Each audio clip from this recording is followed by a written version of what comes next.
Buenas noches, bienvenidos al segmento de la entrevista. Como todos los domingos, junto a Cristian Castillo, vamos a conducir la misma. Inicio dándole la bienvenida a Cristian. Cristian, buenas noches. Don Mariano, buenas noches. ¿Cómo te va?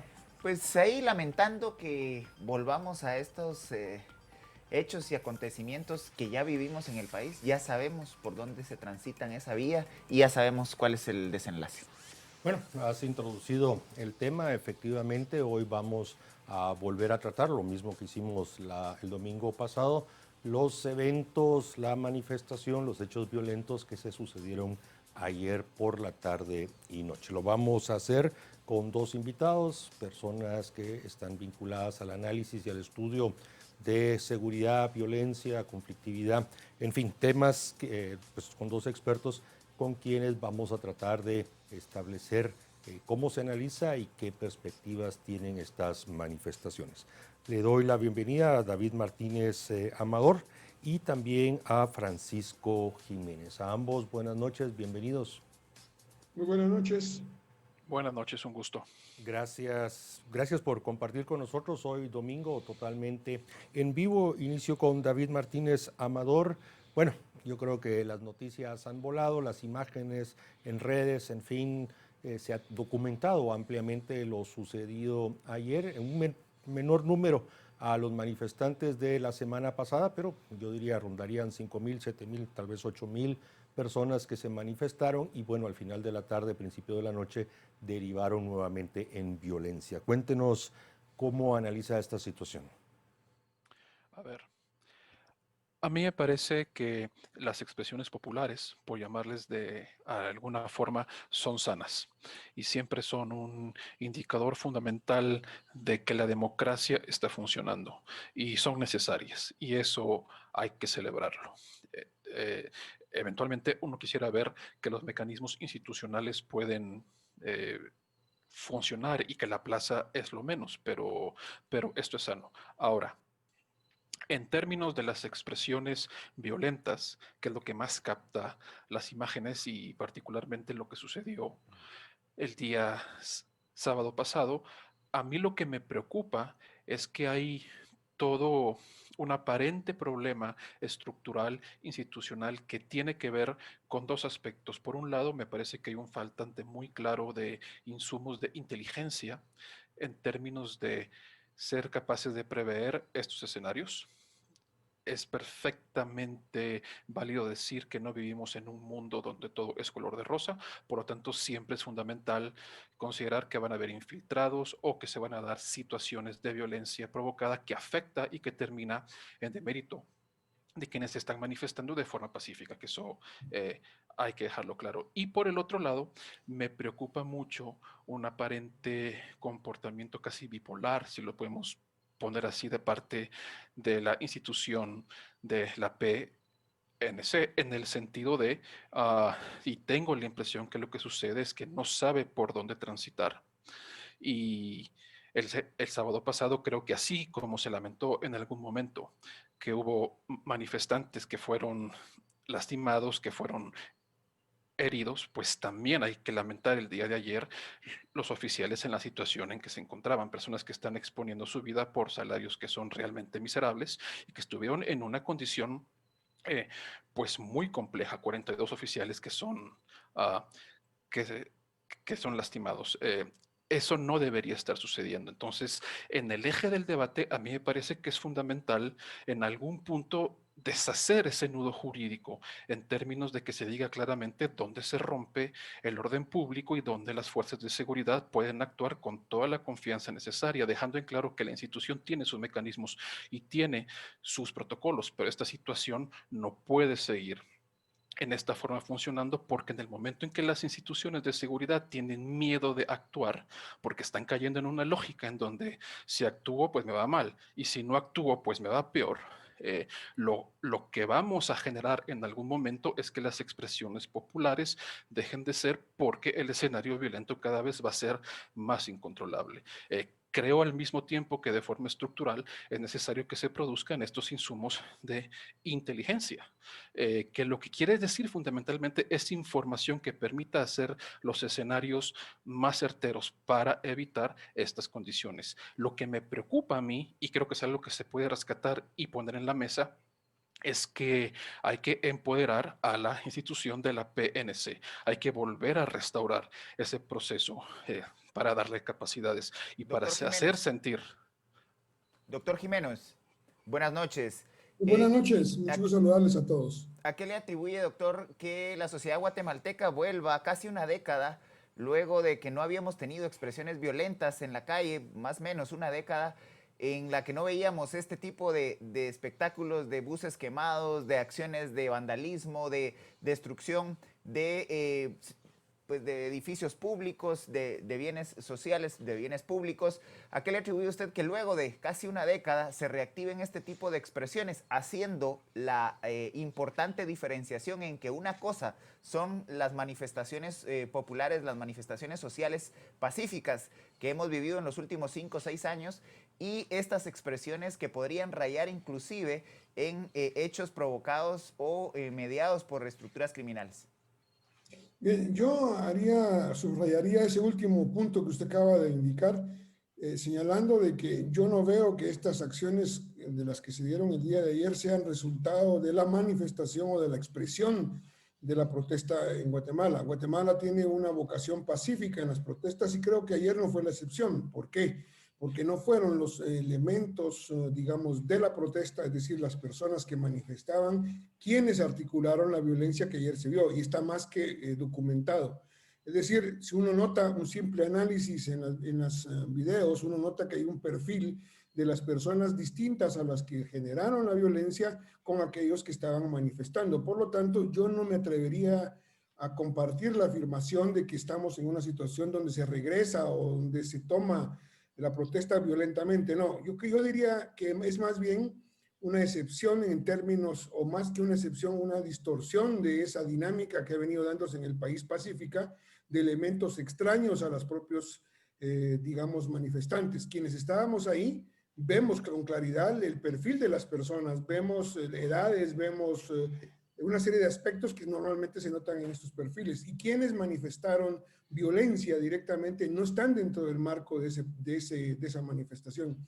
Tanto es así que ya está afirmado por muchos medios y por muchos testigos que los que hicieron la violencia fueron elementos que se integran posteriormente, no a la manifestación como tal, sino que al interno, al perímetro de la propia manifestación. Esto es muy importante porque en todas partes del mundo, cuando hay este tipo de expresiones, en términos de seguridad, hay una identificación, digamos, de elementos que son precisos. Y uno de esos elementos precisos es lo que podríamos denominar el núcleo propio de la expresión y de la manifestación. Las personas que se están expresando y qué actitud tienen. Y siempre suele suceder en algunos casos actores, digamos, externos a la manifestación como tal que suelen generar distorsiones. Esto lo vimos muy emblemáticamente en muchas de las manifestaciones hace unos años en Italia con respecto a las reuniones del grupo de los países más ricos del mundo. Lo hemos visto en Alemania, lo hemos visto en otros países. Es decir, hay siempre elementos externos que pueden distorsionar las manifestaciones. Concluyo diciendo que en términos de seguridad podríamos señalar efectivamente que la manifestación tuvo todas las condiciones necesarias de ¿qué cosa? Hay una cuestión fundamental y es la tensión entre dos aspectos fundamentales, y con eso termino mi participación en este segmento. Las manifestaciones son siempre una tensión entre el ejercicio de un derecho y el mantenimiento de lo que en nuestra legislación se llama la convivencia social y el orden público. Es decir, siempre uno puede, como seguridad y como fuerza de seguridad, o fortalecer la garantía del ejercicio de un derecho versus la situación de que haya una distorsión en el orden público y en la convivencia social. O puede uno también planificar en función de lo segundo. En este sentido, a mí me parece que efectivamente la policía ha sido, digamos, ¿cómo lo diríamos? Como no muy clara en asumir los criterios para abordar el tema. Esto se vio la semana pasada y se vio el día de ayer con situaciones distintas. Es decir, la policía tiene las suficientes herramientas para poder establecer y actuar. Tiene la Orden General 19-2020 y tiene precisamente otro documento que se aprobó este año, que la Orden General tiene que ver con el uso racional de la fuerza policial, y precisamente la resolución número 140-2020, que fue aprobada hace unos meses, que tiene que ver con los mecanismos y protocolos para precisamente el tema del bloqueo de carreteras y el tema del tema de manifestaciones. Por lo tanto, yo creo que esos son temas que perdón, tenemos, sí, gracias.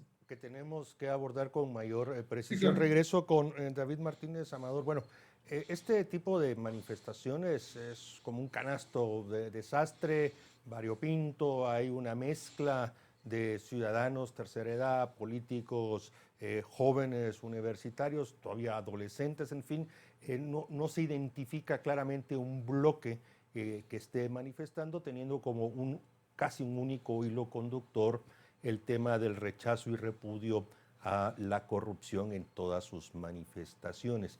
Cuando se da esto, cuando no hay un bloque único que encabece o que mayoritariamente esté presente, Martínez Amador, ¿cómo se analiza? ¿Cómo tratamos de entender? Porque efectivamente, y yo después quisiera entrar a esta parte de la violencia y de esas personas y jóvenes, pero ¿cómo analizamos? ¿Qué inspira y qué mantiene viva ese interés de manifestar ese rechazo y, como lo decía, a la corrupción en todas sus manifestaciones? A mí lo que me parece es que lo que estamos viendo es un indicador muy propio de una democracia que no está consolidada. Porque si la democracia estuviera un tanto más consolidada, tampoco sería la gran novedad estar hablando permanentemente de la plaza y darle tanta importancia, porque en cualquier democracia funcional que los ciudadanos salgan a expresarse por los que le parece legítimo, pues no es gran cosa, es lo que es bueno, es sano, tiene que ser así. Y me parece que esta situación de encontrarse con personas que representan a distintos sectores y, como usted le quiera llamar, una expresión clásica de los clivajes que en ciencia política se estudian, pues lo que hasta cierto punto muestra es que no hay ese artificio de lo que se llama el pueblo y demás, ese esquema granítico. Lo que hay son sectores ciudadanos que se expresan, algunos con razones muy claras, específicamente animadversión al actual gobierno, algunos con aspectos históricos de una protesta más tradicional, otros en cuestión de lo que tiene que ver con las reivindicaciones en derechos humanos, qué sé yo. Estos son elementos muy claros y típicos en todas las democracias, pero sí me parece que en tanto y cuanto le damos tanta novedad a la cuestión de la plaza, pareciera como que el pasado de las represiones y de esa historia tanto oscura, pues como que se deja. Lo que sí es de celebrar en este sentido es que la ciudadanía se expresa, independientemente que no tenga clara qué propuestas lleva, independientemente que no sea claro que salga un manifiesto con ejes que puedan ir hacia una reforma, es sano que la ciudadanía se exprese, es parte de la democracia. Tampoco podemos decir que hay una actitud necesariamente de represión, como para decir que estamos volviendo al pasado, porque cuando hay 42 policías que salen heridos porque los han apaleado, aquí lo que no hay represión, aquí lo que salieron ayer los policías fue a que les pegaran hasta por debajo de las muelas. A mí lo que me preocupa no es la discusión de la plaza, porque eso está ahí, los ciudadanos salen y qué bueno. A mí lo que me preocupa es un accionar errático hasta cierto punto de las instituciones de seguridad, donde me parece, es mi impresión personal, que la PNC, en términos de un debate bipolar ciudadano, que si actúa le castiga y si no actúa también le castiga, pareciera que no saben qué hacer, y hay que dejarlo en claro, tiene los mecanismos, tiene los protocolos, es una institución que a pesar de todas sus carencias puede muy bien operar en estos contextos. Para mí la discusión va a futuro en, bueno, ¿qué hay que mejorar para la siguiente situación, adelantando que siempre hay infiltrados, que siempre hay actores que por razones políticas de ambos bandos van de alguna manera a tratar de manchar estas expresiones? Pues adelantarlos para que eso no suceda. ¿Cuáles son los protocolos para bloquearlos y para detenerlos? Para mí esta discusión es de base. Doctor Jiménez, a partir de lo que ha planteado el doctor Martínez Amador respecto de la posibilidad de construir un perfil, un perfil de estos infiltrados, porque no se habían manifestado en los últimos 5 o 6 años. Desde el 2015 hasta prácticamente el 2020, hubo una serie de expresiones ciudadanas legítimas que demandaron de manera muy contundente ante el Estado, incluyendo la posibilidad de llegar hasta un mandato de revocatoria como se dio en el gobierno del Partido Patriota. No obstante, nunca en estos últimos 5 o 6 años se vio la presencia de este tipo de infiltrados. Es posible a partir de inteligencia policial e inteligencia civil hacer un mapeo de estas personas que de manera sistemática ya 2 semanas consecutivas han pues rayado en acciones vandálicas que no se habían identificado en los últimos años en otras manifestaciones?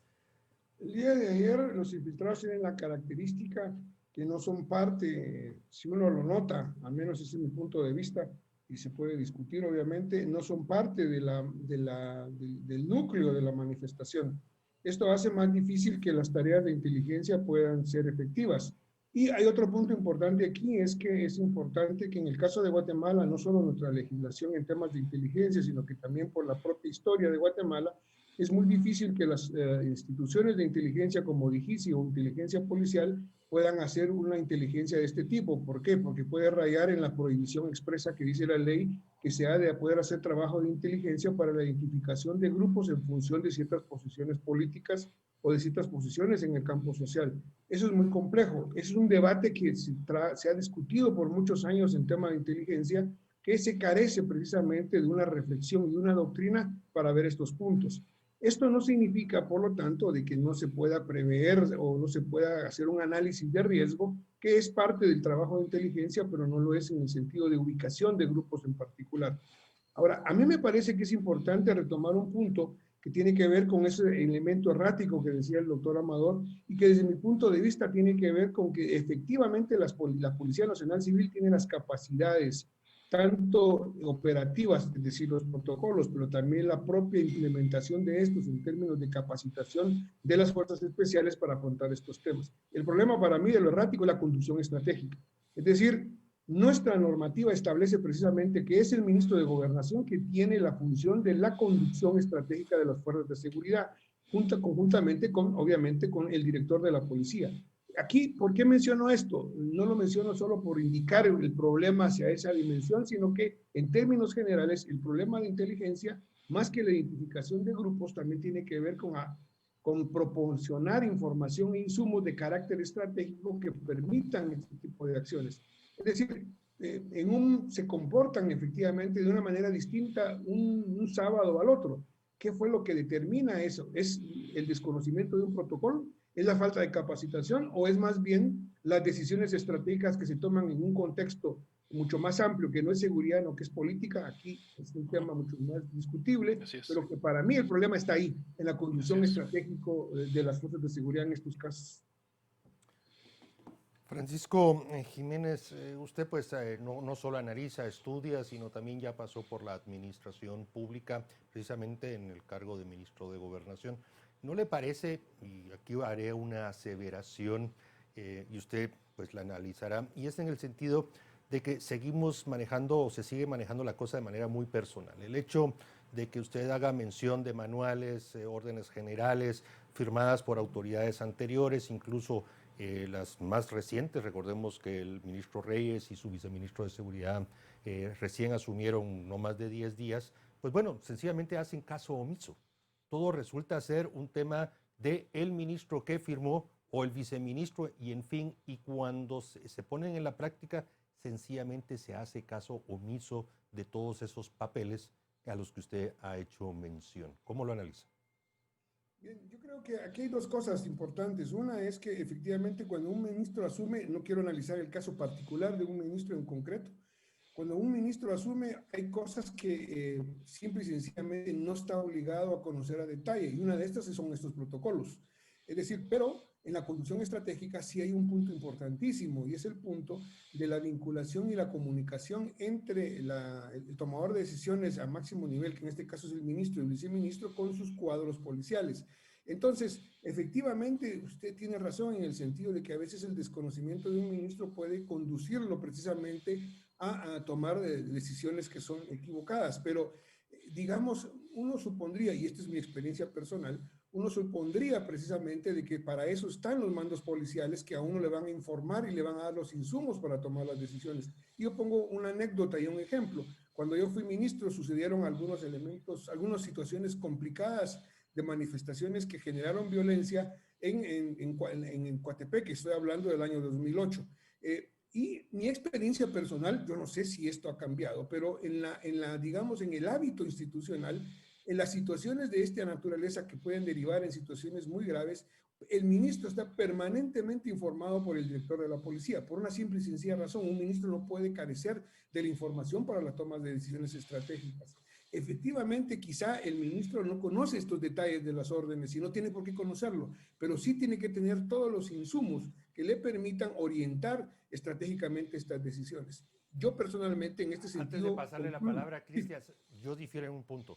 Cualquier ministro tiene que conocer qué asume y con qué cosas, pero esa es Exacto, opinión en ese diferente. sentido sí. Perdón, Cristian. Pero no toda la legislación a detalle, pero en ese sentido sí. Lo tiene que hacer, doctor, discúlpeme, o si no, no está apto para optar a un cargo de ministerial. Doctor Martínez Amador, el doctor Jiménez hizo una aseveración en su primera intervención respecto de la vocación pacífica de manifestar de la ciudadanía guatemalteca en un buen porcentaje. No obstante, ya hemos visto en otros momentos de la historia donde se manipula estructuras criminales para poder también generar tensión. Y usted ha hecho en sus intervenciones énfasis en el saldo negativo para las fuerzas de seguridad de este sábado. No obstante, la semana anterior el saldo negativo en cuanto a golpeados y personas civiles que fueron afectadas en su integridad física fue más o menos de 40 a 45 personas. ¿Cómo evitar que hayan este tipo de impactos en ambos lados cuando por lo menos en la última década no habíamos tenido este tipo de hechos?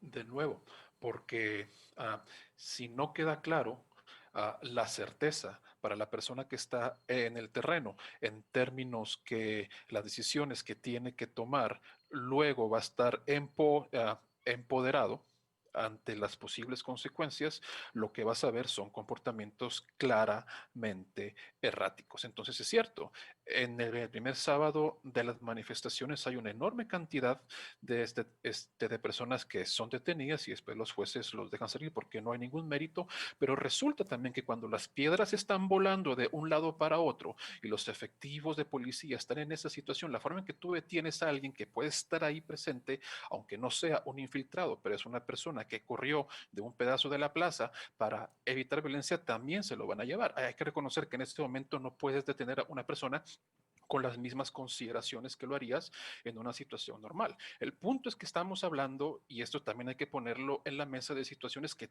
todos los cuerpos de policía en el mundo terminan enfrentando. Tenemos el caso no solo de los Estados Unidos, que lo hemos visto recientemente. Francia en este momento está haciendo una discusión a reformas de la ley de gendarmería que están llevando a la mesa el debate en términos de, bueno, cómo saben los gendarmes en qué momento pueden hacer uso de la violencia y sentirse seguros, y son situaciones y determinadas protestas que terminan con más cantidad de personas golpeadas. Es muy difícil el trabajo que tienen los cuerpos de seguridad cuando estás parado allí, y no estoy diciendo solamente en términos de que la ciudadanía los insulte o se vaya contra ellos, porque están entrenados para soportar este tipo de situaciones, pero cuando vuelan las piedras y hay violencia física, hay que reconocer que la situación cambia. Entonces, de nuevo, para mí lo preocupante son dos posibilidades. Una, en donde hay un temor de parte de no sabemos qué actuar y entonces vemos un comportamiento completamente distinto. Un día en que hay una reacción mucho más clara de usar violencia legítima, y otro día en que prácticamente no se hace nada y literalmente vengan a pegarnos debajo de las muelas, que también es muy grave. O, como se apunta más o menos en esta discusión, hay una politización de la Policía Nacional Civil que queda en medio de un juego político. Eso realmente a mí me parece que es muy grave. ¿Por qué?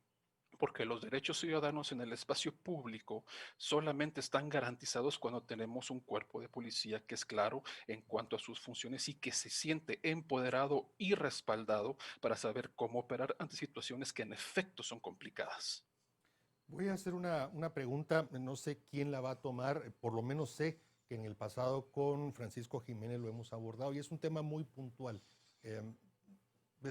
Sobre todo cuando se dieron los hechos violentos y como les aclaro, producción nos ha estado retransmitiendo imágenes de los eventos de ayer para que todos los recordemos, se hizo mucho énfasis en algún momento de que estos grupos, como todos creo que coincidimos, separados que llegaron después y que iban directamente a provocar la violencia y el ataque a las fuerzas de seguridad, tenían un hablado raro.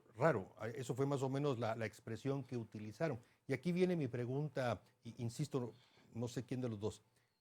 Recordemos que en el pasado hemos analizado y hemos identificado que mucho marero del Salvador y Honduras han buscado refugio en Guatemala. Incluso se han convertido, se han transformado en cabecillas de clicas y de maras y han tomado el control territorial. Y por eso, cuando uno escucha los gritos y la forma de hablar, dicen, bueno, esto los trajeron, esto los transportaron desde allá para acá, pero ¿no será que están acá, que hemos hecho caso omiso a ese análisis y que sencillamente pues ahí están y están generando estos hechos de violencia? No sé quién de los dos me hace el favor de comentar. Yo quisiera decir algo rápidamente. Mariano, en este tema me parece que es muy importante decir que efectivamente no necesariamente tienen que venirse de sus países para hacer estas cosas. Efectivamente, sabemos que, sobre todo en el área de Chimaltenango, donde en algún momento se notó la presencia de pandilleros que no eran guatemaltecos.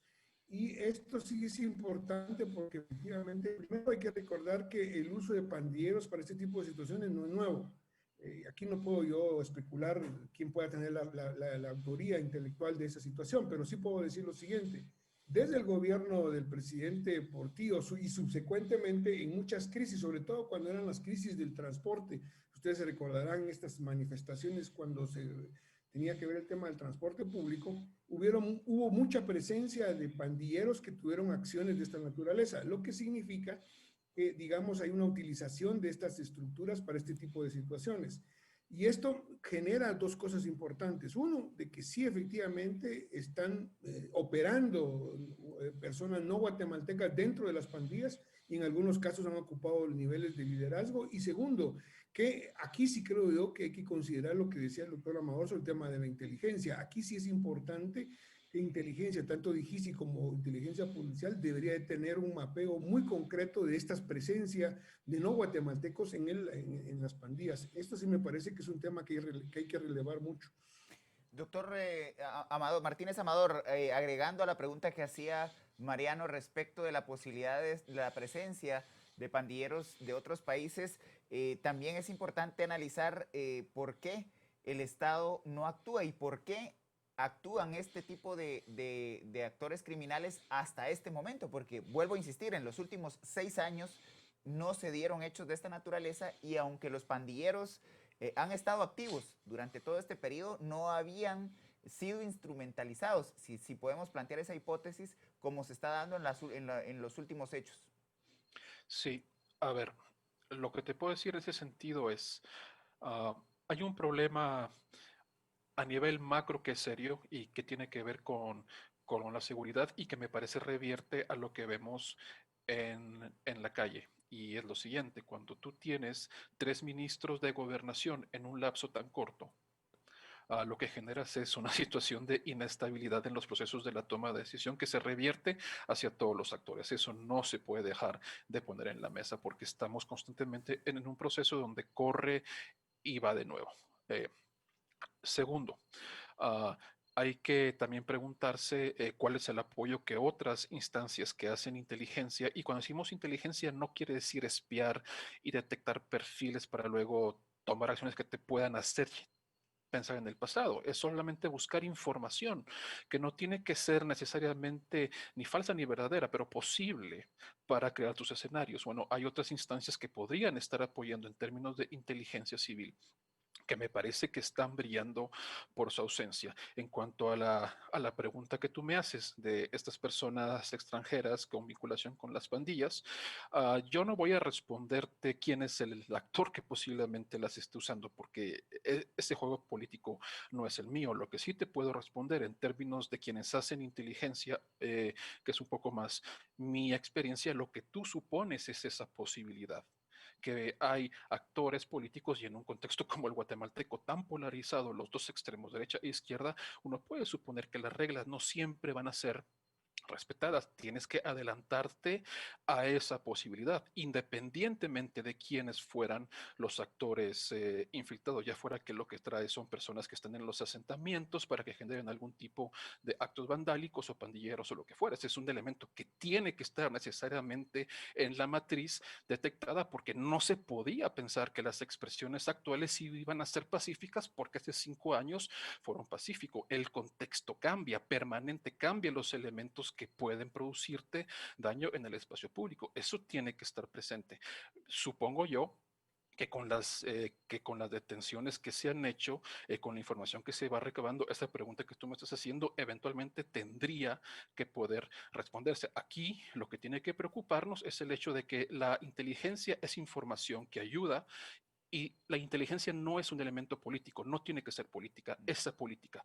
Lo que la inteligencia hace eventualmente es garantizar la estabilidad del Estado y sus procesos. En este caso también aplica la idea de proteger la vida y la dignidad de las personas que tienen el derecho de expresarse. Lo que tiene entonces que planearse para las siguientes situaciones, cómo evitamos que esa violencia nos puede afectar. Aquí hay un detalle muy básico. Si tú sabes que hay una intentona por hacerle daño a los edificios públicos, pues esencialmente bloqueas el acceso. No podemos tener un debate jurídico en donde el sentido lógico es que no puedan llegar al Congreso, pero tienes elementos jurídicos que te prohíben que tú puedas negar el acceso.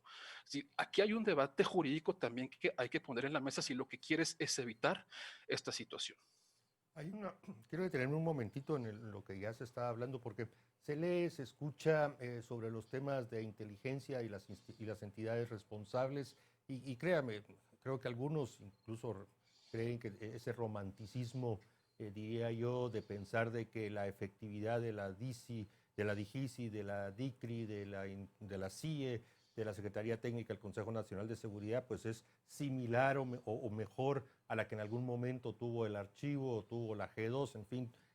Hay un imaginario aquí en Guatemala creyendo que la inteligencia es efectiva, que sí tienen todos los canales, todos los conductos, todas las fuentes y que pueden mapear y a partir de eso se construyen escenarios y se dice, bueno, es que nuestra inteligencia, pero la realidad es absolutamente contraria a lo que el discurso y las respuestas están diciendo. Es una inteligencia realmente obsoleta, es una inteligencia que no sirve, es un fenómeno que vemos en toda América Latina después de los gobiernos militares, cómo todo el tema de inteligencia fue desmantelado y hoy realmente son totalmente inútiles. No estamos apostando entonces a pedirle algo que no existe.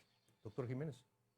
Bueno, yo estoy de acuerdo con usted totalmente en que la inteligencia en Guatemala, sobre todo aquella que se instituye después de los acuerdos de paz, ha sido ineficaz y ineficiente. Habría que, no, bueno, vamos a entrar a discutir el por qué, pero sí, efectivamente, yo creo que en estos casos en particular, no sé si se le puede llamar inteligencia en sentido estricto, porque no lo es tal vez, pero yo creo que basta con la capacidad que tienen las instituciones de hacer análisis de riesgo.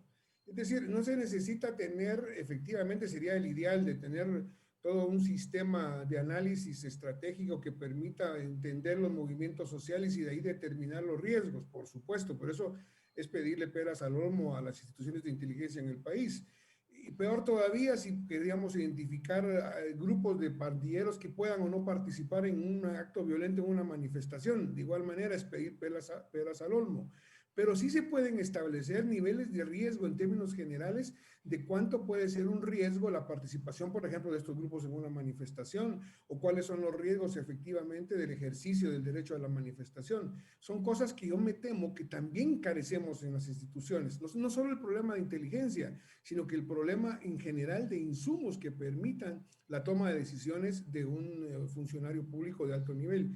Y esto tiene una razón de ser, es que no somos país que piensa de esa manera. Quien toma las decisiones, y en mi experiencia, puedo estar equivocado, obviamente, usted también ha tenido experiencia, Mariano, en ese sentido, sabe muy bien que la información a su acceso para poder tomar decisiones de alto nivel es muy limitada. Entonces, a veces un ministro o un director en cualquier institución tiene que hacer uso de su intuición y de su olfato para tomar una decisión. En seguridad eso no es posible. Yo vuelvo a insistir y he estado insistiendo en el tema de que para estas manifestaciones la herramienta inicial para cualquier planificación es el análisis de riesgo. Si no tenemos un análisis de riesgo de qué pueda suceder en lo posible y en lo probable en una manifestación de estas, están haciendo un trabajo totalmente equivocado. En tal sentido, no hay una respuesta, o hay o no hay respuesta como la sucedió ayer, porque para mí me parece extraño de que no hayan actuado de manera inmediata cuando estos grupos estaban actuando violentamente sobre los policías. Es decir, y dos, o no se actúa porque hay temor, por las razones que sean, o se actúa de la manera como se actuó una semana antes. Es decir, el análisis de riesgo no se lleva a cabo. En este sentido, yo sí creo de que el tema de inteligencia es un tema, como usted ha dicho, lo hemos discutido muchas veces, pero que hay que entrarle en serio a este país porque si no, no hay insumos, sobre todo en seguridad, para las decisiones estratégicas que son importantes. Doctor ¿Y qué lo Martínez. sustituye? La voluntad política. ¿Qué lo sustituye? La perspectiva política y no los insumos técnicos para tomar decisiones. Doctor Martínez, no obstante que la inteligencia, su principal factor y su principal valor es proyectar escenarios y tener acciones preventivas. Hechos, pasados los hechos, como ya hemos visto en las últimas 2 semanas, le toca al Ministerio Público pues llenar el vacío de una inteligencia mediocre con una investigación criminal de altura que pueda deducir las responsabilidades de las personas que han estado involucradas, no solo en los hechos materiales, sino también en la posible actoría intelectual. Ajá. Ahí ya la pregunta. Sí, correcto, proceda, por favor. Ok. Pues sí, obvio. Es decir, es necesario que se encuentre quiénes son los responsables y de alguna manera construir las responsabilidades. O sea, que me parece que eso es lo que tendría que suceder. Ah, de lo que estábamos discutiendo en cuanto a la inteligencia, hay que poner en claro que sí, hacer inteligencia hoy en día es también hacer análisis de riesgo, escenarios y prospectiva. Por muchas limitaciones institucionales que se tengan, esto sí se puede pedir, es decir, pasar de la típica situación de hacer un monitoreo de medios, que a veces eso es lo que se supone que es hacer inteligencia, hecho, a a pasar a propósito. hacer esos escenarios. Eso es lo que se espera. Y eso sí se puede demandar y eso sí se puede pedir. El problema aquí es si no hemos roto todos los procesos meritocráticos y cuál es el tipo de capital humano que se contrata adentro de las instituciones. Claro, como eso falla y como no queda claro si hubo una previsión para lo que sucede, pues ahora toca hacer esa investigación. Pero lo preocupante, y creo que eso, o al menos a mí es lo que me preocupa, es que las instituciones parece que se van viendo rebasadas en su capacidad de reacción y eso sí pone en algún momento en entredicho la tranquilidad y el civismo y el derecho que las personas tienen para salir y expresarse. Le pediría, ya nos estamos acercando al final, le pediría a ambos un minuto de algún análisis de la actuación de la Procuraduría de los Derechos Humanos, por muchos señalada como corresponsable del desborde, tanto la semana pasada como ayer.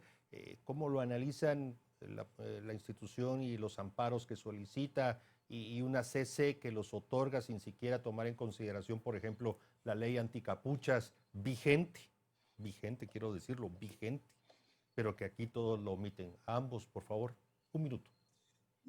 Yo rápidamente, yo tengo un criterio fundamental y es el ejercicio de los derechos. Es decir, y el trabajo de la PDH debe de ser esto.